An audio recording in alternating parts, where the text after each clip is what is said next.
नमस्कार.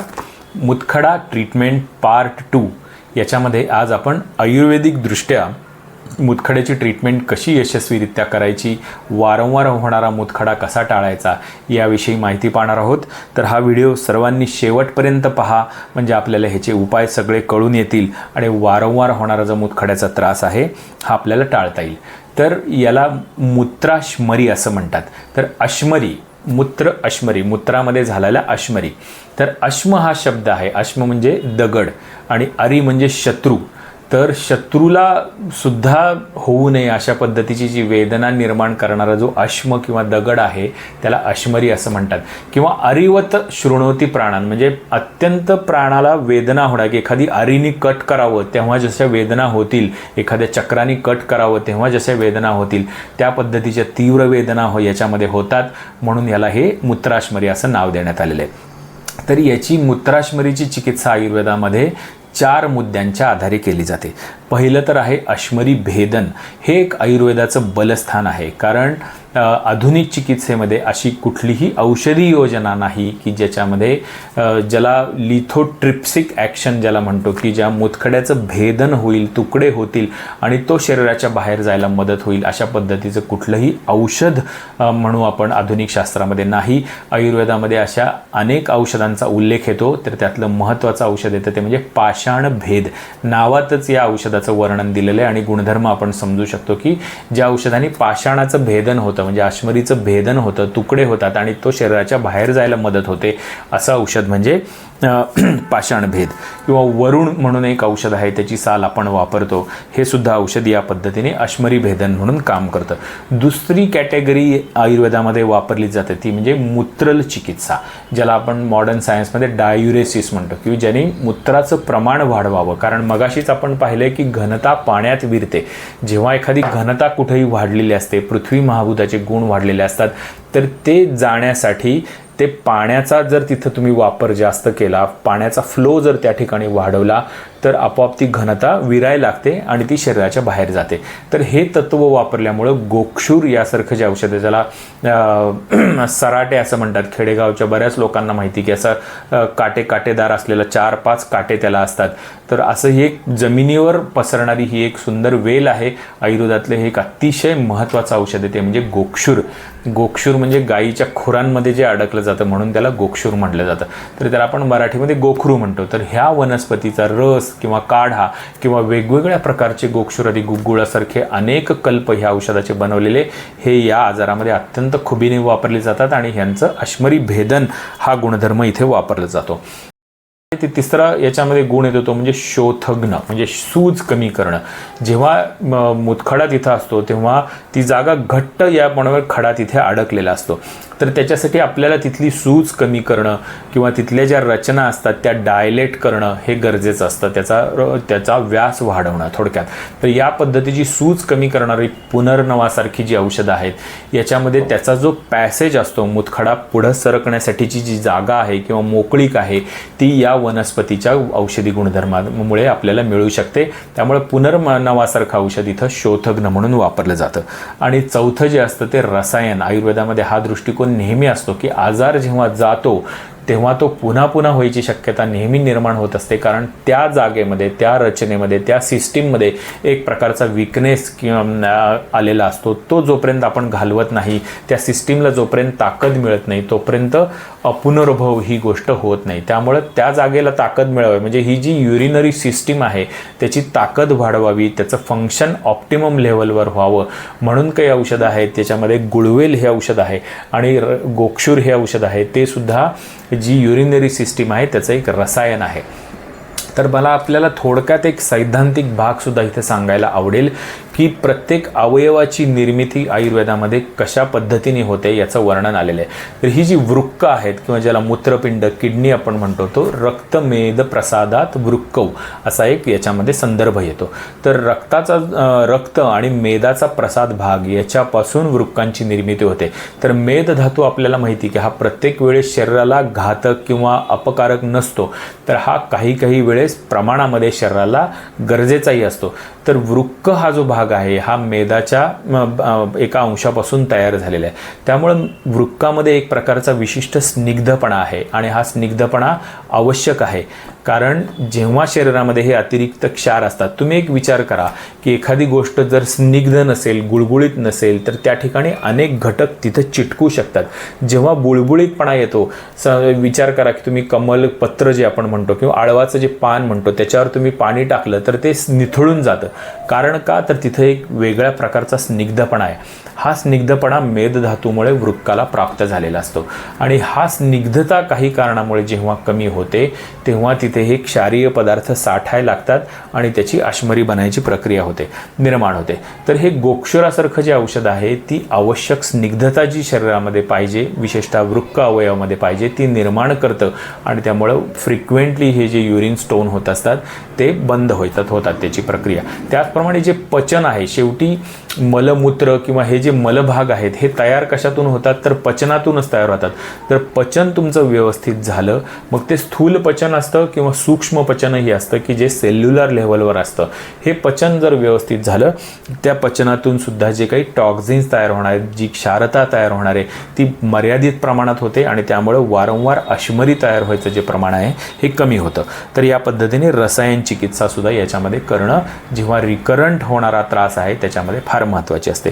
पंचकर्म पूरक काही उपाय आहेत की ज्याच्यामध्ये हा जो मूत्राश्मरी आहे त्याची मूवमेंट फॅसिलिटेट होण्यासाठी आपल्याला हे पूरक उपचार करावे लागतात. तर याच्यामध्ये महत्त्वाचं आहे स्नेहन, स्वेदन, अवगाह किंवा अवपीडक घृतपान. ह्या सगळ्या गोष्टी तुम्हाला मी टप्प्याटप्प्याने सांगतो. तर याच्यामध्ये अवपीडक घृतपान ही एक अत्यंत अभिनव संकल्पना आहे. याच्यामध्ये जे शुद्ध आपलं गाईचं जे तूप असतं ते दुपारी जेवणाच्या आधी आणि अन्न पचल्यानंतर या वेळेस जर नैवेद्याच्या वाटी एवढं तूप जर पेशंटला गरम पाण्यातून प्यायला दिलं तर या प्रक्रियेमुळे या मूत्राश्मरीची जी अधोमार्गाने होणारी जी गती आहे ही गती फॅसिलिटेट होते आणि त्यामुळं अश्मरी पतन ही जी घटना आहे, शरीराच्या बाहेर अश्मरी जाण्याची जी गोष्ट आहे ही इझिली होते. त्याचप्रमाणे स्नेहन ही जी गोष्ट आहे की याच्यामध्ये औषधी तेल असतं, ते तेल थोडंसं कोमट करून हा ओटीपोटाचा भाग, पाठीचा भाग, उदराचा जो भाग आहे या भागाला जर मालिश करून तेल लावलं तर त्याच्यामुळे सुद्धा ही जी काही अपान वायूची जी गती आहे की जी अधोमार्गाने आहे ती व्यवस्थित क्रियाशील होते आणि त्यामुळं हा खडा खालच्या डायरेक्शननी बाहेर पडायला मदत होते. त्याच्यानंतर आपण स्वेदन करतो, म्हणजे प्रेशर कुकरमध्ये पाणी घेऊन त्याच्यामध्ये वाफ बनवतो आणि ह्याला नाडी स्वेद म्हणतात. चित्रामध्ये आपण पाहू शकत असाल की याच्यामध्ये नाडी स्वेद कसा केला जातो, तर वाफेचा जो फवारा जो आहे हा फवारा या भागावरती मारला जातो आणि त्यामुळे तिथली जी मसलची मूवमेंट असते ती ॲक्टिवेट होते आणि त्यामुळे हा खडा खाली पुश व्हायला याच्यामुळे मदत होते. अवगाह म्हणजे ज्यांना दवाखान्यामध्ये सुद्धा आम्ही ट्रीटमेंट सांगू शकतो किंवा घरी पण पेशंट करू शकतो, ज्याला टब बाथ आपण म्हणू किंवा सीट्स बाथ, या गोष्टीमुळे एखादा मोठा टब घेतला त्यामध्ये आंघोळीसारखं गरम पाणी घेऊन त्यामध्ये जर तुम्ही बसला तर हा जो काही ओटीपोटाचा पाठीचा भाग आहे याला शेक बसतो आणि त्यामुळे किडनीचं फंक्शन ॲक्टिवेट होतं, मूत्रनिर्मिती चांगली होते आणि हा खडा बाहेर पडण्यासाठी सुद्धा नक्की याच्यामध्ये मदत होते. तर या पद्धतीची कर्म जी असतात आणि प्रधान कर्म जे आहे ते म्हणजे बस्ती. याच्यामध्ये विशेषतः जेव्हा युरेटर्समध्ये खाली खरसरकलेला जेव्हा मुतखडा असतो तो पटकन पुढे पास होण्यासाठी बस्ती ही चिकित्सा जर केली तर त्यामुळे वाताचं अनुलोमन लवकर होतं आणि तो खडा लवकर जातो. यामध्ये निरोह बस्ती असेल, मात्रा, अनुलोमन, तेलाचा पद्धतीने केलेला बस्ती, या पद्धतीचे बस्ती आपण वापरू शकतो. तर आता पुढं आपण पाहणार आहे ते म्हणजे पथ्य आणि अपथ्य. तर पथ्य म्हणजे ज्या चांगल्या गोष्टी आहेत त्या. आपला गैरसमज असतो की पथ्य डॉक्टरने सांगितले म्हणजे हे खाऊ नको ते खाऊ नको, असं नव्हे. एक गैरसमज आपला काढा की अपथ्य म्हणजे चुकीचं खाणं आणि पथ्य म्हणजे योग्य गोष्टी करणं. तर पथ्य आपण बघूया की काय गोष्टी केल्याने आपल्याला हा वारंवार होणारा मुतखडा टळू शकतो. सगळ्यात महत्त्वाचा आहे व्यायाम.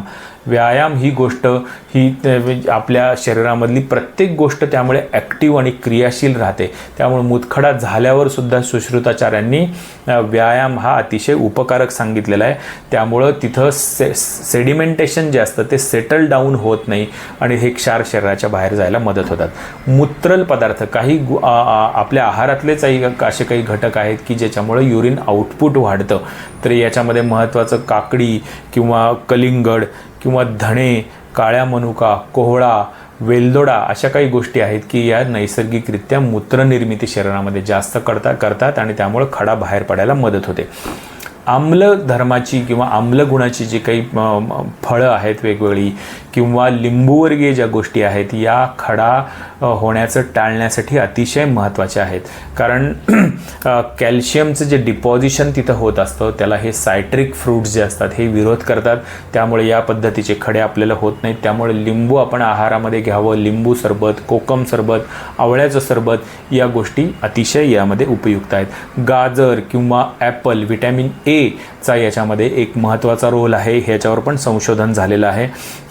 तर त्यामुळे त्याचप्रमाणे जे मीठ आपण खातो हे मी नेहमी सांगतो की जास्त मीठ जे असतं हे कसं कॅल्शियमचा स्टोन बनवायला कारणीभूत होतं हे आपण भाग 1 मध्ये पाहिलेलं आहे. त्यामुळे सैंधव मीठ आपण वापरावं तेही कमी प्रमाणामध्ये.